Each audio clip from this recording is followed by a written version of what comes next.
Organisation की शुरुआत होती है 1984, जब टेररिज्म अपनी चरम सीमा पर था और बाहर के टेररिस्ट भारत का फ़ायदा उठाने के लिए हमेशा तत्पर रहता था। तो भारत सरकार की कैबिनेट में एक फैसला लिया गया कि भारत में एक ऐसी फोर्स होनी चाहिए जो काउंटर टेररिज्म और काउंटर टेररिज्म ऑपरेशंस के लिए हाईली ट्रेंड और वेल इक्विप्ड हो। और अगस्त 1986 को पार्लियामेंट में पेश किया गया एक बिल, जिसको 22 सितंबर 1986 को पास कर दिया गया और फॉर्मली बनाई गई नेशनल सिक्योरिटी गार्ड, जिसको हम एनएसजी कहते हैं।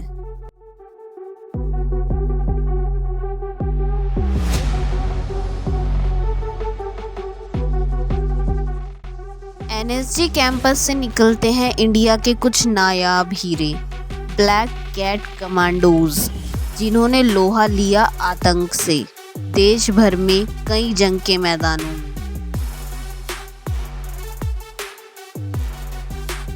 ऑपरेशन थंडरबोल्ट हो या ऑपरेशन अश्वमेध या फिर मुंबई में 26/11, और इन ऑपरेशंस में दिए गए अपने बलिदान और इनकी विरासत को एनएसजी में आज तक संजोए रखा हुआ है।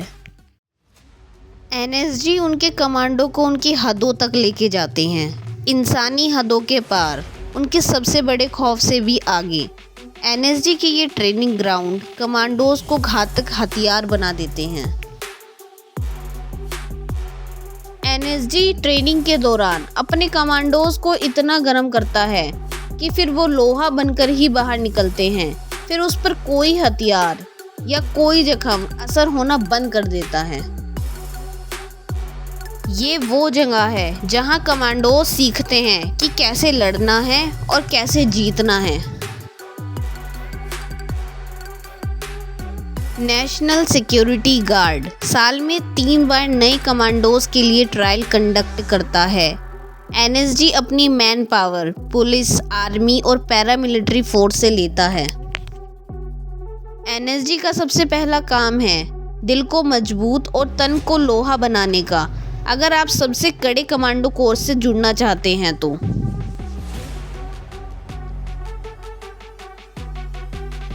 इसमें स्क्रीनिंग का हफ्ता सबसे खास होता है। इस दौरान लगभग आधे उम्मीदवार बाहर कर दिए जाते हैं। फिर वो 3 महीने के कमांडो कन्वर्जन कोर्स में दाखिल तक नहीं हो सकते। कमांडो कन्वर्जन कोर्स पहला हफ्ता ही दिखा देता है कि एनएसजी में आना कितना कॉम्पिटिटिव है।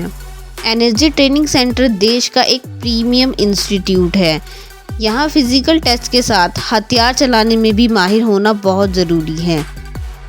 एनएसजी वो फोर्स है जो खास तौर पर आतंकवाद से मुकाबला करती है, हर तरीका इस्तेमाल करते हुए। एनएसजी को मेन पिलर्स में बांटा गया है। काउंटर टेरर फोर्स वो यूनिट है जो कैसे भी हालात में आतंकवाद से निपट सकती है। इनमें होते हैं काउंटर हाईजैक और होस्टेज रेस्क्यू मिशन, ज़मीन, समुद्र या आसमान में। और दूसरा है क्लोज प्रोटेक्शन फोर्स, देश भर में चुनिंदा वीआईपीज़ की सुरक्षा करती है। और तीसरा पिलर है bomb detection and disposal squad और नेशनल बॉम्ब डाटा सेंटर।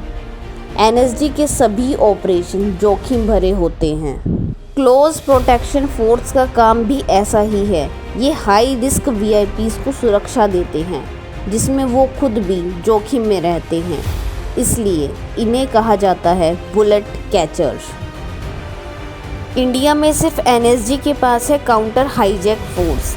इनके कमांडोज कैंपस में मौजूद एयरक्राफ्ट के साथ हाईजैक की हालात की पूरी प्रैक्टिस करते हैं। टाइमिंग सबसे अहम है।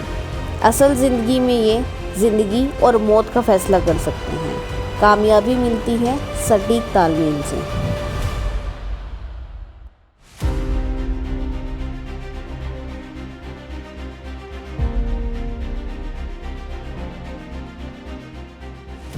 अपने शुरुआत के बाद बीते करीब 40 साल में नेशनल सिक्योरिटी गार्ड ने बलिदान और खून देकर शोहरत हासिल की है। अपनी जान कुर्बान करने वाले जवान हर रोज़ प्रेरणा देते हैं। ये देश हमेशा उन्हें याद रखेगा और ये देश उनका हमेशा आभारी रहेगा। जय हिंद।